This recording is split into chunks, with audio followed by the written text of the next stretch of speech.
रह गई। उनकी ममता, उनकी प्रेम में कोई कमी नहीं है, पात्रता में हमारी कमी। एक शिष्य अपने गुरु महाराज जी से, अपने भगवान से क्या कहते हैं, हमारा जिसमें हित हो, हमारा जिसमें कल्याण हो, वो हमारे ऊपर आप चाहे डांट के, चाहे फटकार के, चाहे प्यार से, चाहे दुलार से, कैसे भी हमें अपने चरणों में लगाए रखना। ये भाव हमारे अंदर होनी चाहिए। आपने कभी देखा होगा, बचपन से लेकर के आज तक हमने कितने बार माँ बाप की डांट भी खाई, माँ बाप की मार भी खाई, पर क्या हम माँ बाप को तिरस्कार करते? नहीं करते। पर कोई ऐसे अनाड़ी होगा जो अपने आप को बादशाह समझने वाला, अपने आप को सर्वे सर्वा समझने वाला होगा, वो माँ बाप का तिरस्कार करता हो। लेकिन संत कहते हैं माँ को तो कभी भूलना नहीं चाहिए, क्योंकि माँ ने हमको संसार दिखाया है, क्योंकि माँ ने हमको 10 महीना कोख में रखा, पाला पोसा और हमें धरती पर जन्म दिया। बहुत कष्ट उठा करके हमें धरती पर, इस धरती में लाए। भले भगवान ने हमारा आपका निर्माण किया, लेकिन कष्ट माँ ने भी उठाया। माँ को कभी भूलना नहीं चाहिए। गुरु महाराज जी कहते हैं जिसके घर में माता पिता का कदर नहीं होता, वो काशी जाए, चाहे मथुरा जाए, चाहे 4 धाम करके आए, चाहे खाटू को माने, चाहे किसी को माने, उसके घर में भगवान राजी होने वाला, प्रसन्न होने वाला नहीं। और जिसके घर में माता पिता राजी है, खुशी है, उसके घर में सब कुछ है। सारा तीर्थ तो घर में ही है। इसलिए अपने घर में जो बड़े हैं, बूढ़े हैं, उनका सम्मान करिए, और गुरुजनों के, माता पिता सदगुरु की सेवा, और इन्हीं सेवा से मिलेगा सबको मेवा। हमें मेवा चाहिए तो कहते माता पिता सदगुरु की सेवा, और सेवा करके, भजन करके मेवा प्राप्ति होती है, तो हमें करना चाहिए।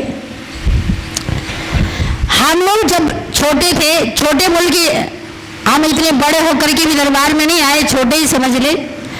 हम आप लोग के घर में आज बच्चा छोटा समझते हैं, ऐसे हम घर में माता पिता दादा दादी सबकी सेवा करते थे, आशीर्वाद दिया करती थी दादी। और उनकी इच्छाएं थी, उन्होंने कहा था कि मेरे 4 पुत्रों के 4 पुत्रियां दरबार में जाए तो मैं मुक्ति मिल जाएगा, ऐसी सोच हुआ करता था। तो हमने कभी बाहर का माहौल देखा ही नहीं। हमने जो कुछ पूजा किया, पाठ किया, भजन किया, चाहे तिलक लगाए, चंदन लगाए, कुछ भी किया अपने गुरु महाराज जी के लिए किया।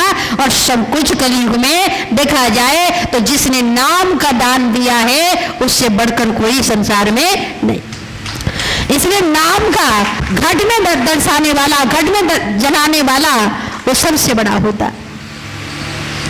तो गुरु महाराज जी ने हमको क्या किया? घट में दर्शन। प्रेमी तो बहुत तेरे, भक्ति करने वाला कोई कोई। मंदिर में जाते देखा, घंटा बजाते देखा, और मन के मंदिर में अनहद बाजा सुनने वाला सभी की कोई कोई कोई कोई। तेरा सतचित आनंद रूप कोई कोई जाने रे, और कोई कोई। सब मानने लगे, सब जानने लगे तो कलयुग खत्म और सतयुग आ जाएगा। लेकिन मानने वाला नहीं। आज अपने माँ बाप का कदर नहीं करते तो गुरु और संतों की कदर कौन करेगा? कोई कर सकता? जिसके घर में माँ बाप की पूजा होती है, घर में कोई बड़े बूढ़े आ जाए, संत समाज आ जाए, उनके घर में सम्मान हो जाता है। इसलिए अपने घर में, अपने परिवार में अपने बच्चों को ऐसी सीख, ऐसी शिक्षा दे। हम भी सत्संग में आए, आप भी आओ, और अपने बच्चों को भी साथ सत्संग में लाओ। आप भी आना, अपने बच्चों को भी साथ लाना। लेकिन बच्चों को साथ लाते नहीं है। आज हम बच्चों से डरते। क्यों डरते हैं? पहले बच्चों को आजादी छोड़ दी, और आज हम बच्चों से डर रहे। इसलिए आप जीवन में देखो, उतराव चढ़ाव आता है। अब कहते हैं भक्तों के घर में दुष्ट पैदा होता है, दुष्टों के घर में भक्त पैदा होता है। ये समझ लो शायद आपका कर्म का लेखा जोखा है जो आपका। अभी एक प्रेमी आज ही हमसे बता रहे थे कि भाई जी एक प्रेमी की पत्नी तीर्थ करने के लिए गई, घर वाले परिवार वाले सब मना करते रहे मत जाओ, माने नहीं और तीर्थ करने चले गए और वहीं एक्सीडेंट हुआ, खत्म हुआ। जब काल हमें कहीं बुलाता है फिर किसी की बात हम मानने वाले नहीं। ऐसे कहते हैं भगवान भी जब हमें बुलाता है तो दुनिया के पास ताकत नहीं है जो हमें आपको रोक सके। भगवान भी अपने चरणों में एक भक्तों को, एक शिष्य को बुलाता है तो दुनिया चाहे पूरी जान लगा दे, रोक नहीं सकता। जब हमारी पावर भक्ति की ओर बढ़ता है तो हमें कोई रोक नहीं सकता। कोई ही माँ बाप ये नहीं चाहते कि मेरा बेटा सन्यासी बने, बाबा बन जाए। हर माँ बाप चाहे शराबी हो, कबाबी हो, जुआरी हो, चोर हो, बदमाश हो, आंखों के सामने रहना चाहिए, दूर नहीं रहना चाहिए। कोई नहीं चाहता संत बन जाए। और संत भक्ति में क्या कहा है, जननी जने तो भक्त जन, या दाता या सूर, नहीं तो जननी बाज रहे मुफ्त गवावे। जननी को एक जन्म देना है तो भक्तों को जन्म देना चाहिए। भक्तों को जन्म नहीं दे सकती है, एक दानवीर शूरवीर को जन्म देना चाहिए। और शूरवीर को भी जन्म नहीं दे सकती है तो क्या होगा। शूरवीर हमारे तरह के युद्ध में लड़ने वाला सिपाही भौज होता है, उसको या दानदाता को या भक्त को जन्म देना चाहिए। और ये तीनों भी आपके उसमें नहीं है, ना तो देश की रक्षा कर रहा है, ना समाज की सेवा के लिए आगे बढ़ रहा है, ना भक्ति कर रहा है। तो ऐसे औलाद घर में आने से तो कहते हैं हमारी कोख, हमारी ये बाज रहे तो अच्छा है। कितने लोग तो हमसे कहते भाई जी भगवान ना देता तो सुखी रहता। एक ही दुख था होता कि औलाद नहीं है, औलाद नहीं है। एक औलाद के लिए माँ बाप ऐसा कोई दर नहीं छोड़ते जिस दर पर नहीं जाना चाहिए वहां भी पहुंचते। किसके लिए, औलाद हो, घर में हो, सुख होगा, शांति होगा, समाज में कलंक से बचेंगे, उनमें बहुत कुछ कुर्बान करते। और ऐसे औलाद को घर पर जब भगवान से मन्नत करके लाते हैं और वही औलाद जब लात दिखाता है, आंख दिखाता है, बात नहीं मानता है, प्रेम नहीं करता है, तो उस माँ बाप के दिल में एक ही हाय आता है। ऐसे होने से तो ना होना हर एक माँ बाप के अंदर आता है। इसलिए आप धरती पर आए हो, अपने जीवन का कदर करिए और अपने जीवन में भक्ति करके अपने माँ के कोख को उज्जवल करिए, या तो दानदाता बन करके माँ के कोख को उज्जवल करिए, या सूरवीर बन करके माँ के कोख को उज्जवल करिए, पर माँ के कोख को कभी गंदा मत करिए।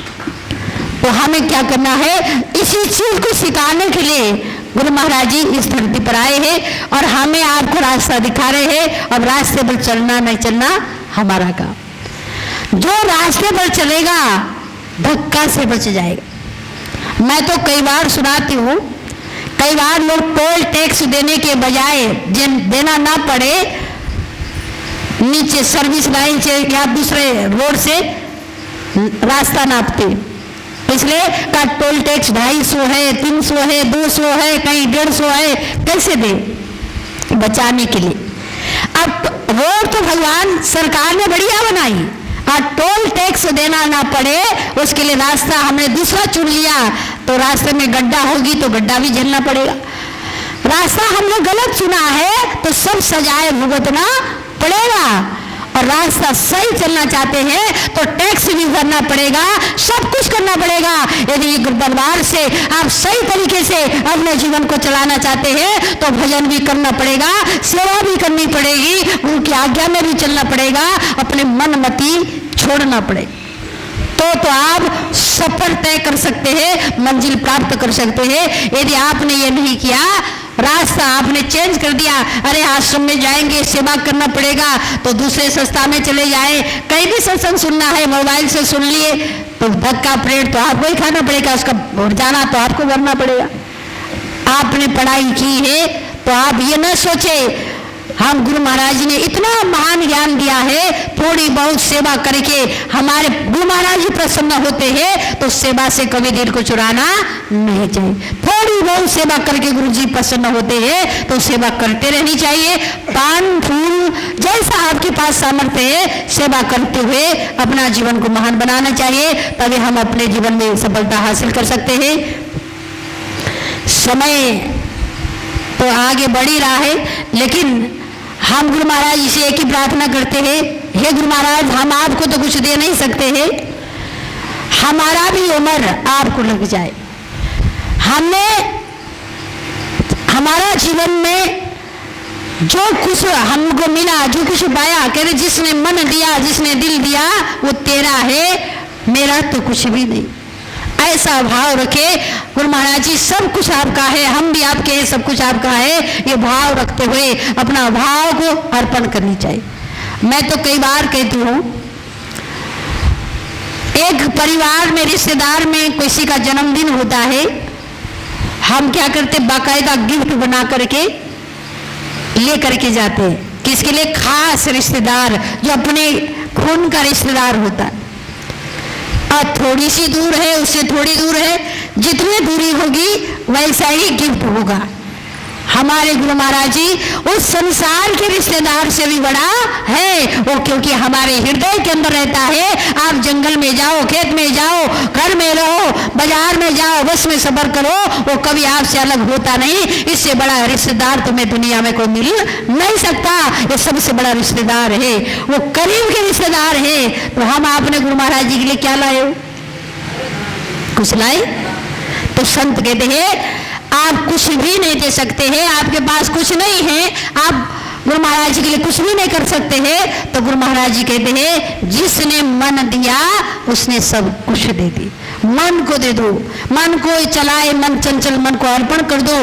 संसार से भटकने के बजाय भगवान आपके नाम में लग जाए, आपके चरणों में लग जाए, ऐसा भाव रख करके हमें प्रार्थना करना है। प्रार्थना करते हुए हम गुरु महाराज जी से एक ही आशीर्वाद मांगते हैं, हमें सद्बुद्धि मिले, ज्ञान मिले, और हमें आपके बताए हुए रास्ते पर हम हर समय हर संभव हम चल सके, यही हम आपसे मांगते हैं। हम आपको दे क्या सकते हैं, उल्टा हम आपसे वरदान के रूप में, आशीर्वाद के रूप में हम मांगते हैं। गुरु महाराज जी के हस्तकमल हमेशा, गुरु महाराज जी के हस्तकमल हम सबके सर पर बना रहता है। जो आज्ञा मानता है उसके ऊपर गुरु महाराज जी का आशीर्वाद हमेशा रहता है। आज्ञा में चलिए, अपना जीवन को सफल बनाने का आप सब लोग कोशिश करिए। और 15 सितंबर आने वाला, अगले महीना में 1 महीना बचा है, श्री गुरु महाराज जी का पावन जन्मोत्सव मनाया जाएगा आश्रम में, और भंडारा भी होगा। और आप सबके लिए, आपके इष्ट मित्र सहित सबके लिए आमंत्रित है। आप सब लोग आएंगे और आप अपने तन से, मन से, धन से सहयोग करके उस कार्यक्रम को सफल और सार्थक बनाने का आप सभी लोग कोशिश करेंगे। आप लोगों के लिए व्यवस्था की जाती है, आप लोग सहयोग करके गुरु महाराज जी का कार्यक्रम को सुंदर ढंग से बढ़िया हो जाए, इसके लिए आप सभी लोग सहयोग करें और अपना जीवन को महान बनाएं। एक छोटा सा आपके बीच बधाई होगी। बोलिए सद्गुरु